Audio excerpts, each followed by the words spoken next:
Now, tax experts and economic observers in the country have agreed that the proposed national tax policy should ensure a predictable tax regime to promote business growth. This was one of the key concerns raised as Parliament concluded public hearings on the national tax policy, as Dennis Otieno reports.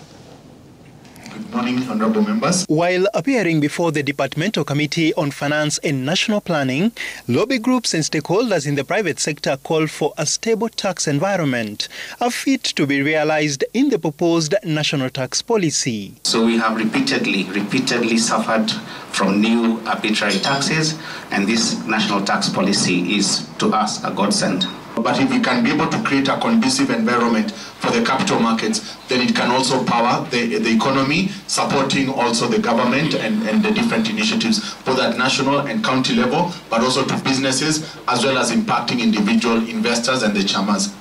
Over the years, Kenya's tax regime has been characterized by constant shifts thanks to changes in taxation policies through subsequent finance bills. The national tax policy aims to bring about predictability in taxation, putting taxpayers at ease.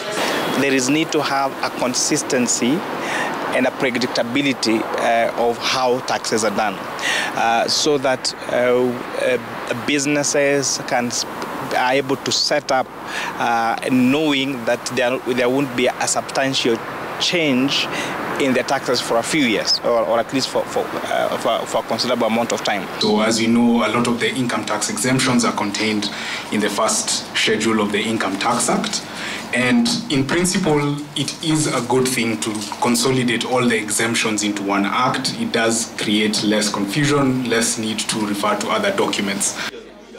The national tax policy also outlines guidelines to tackle the stagnation in revenue collection, with the government keen on expanding the tax base. How do we expand the tax base without hurting also the incomes of both businesses and people?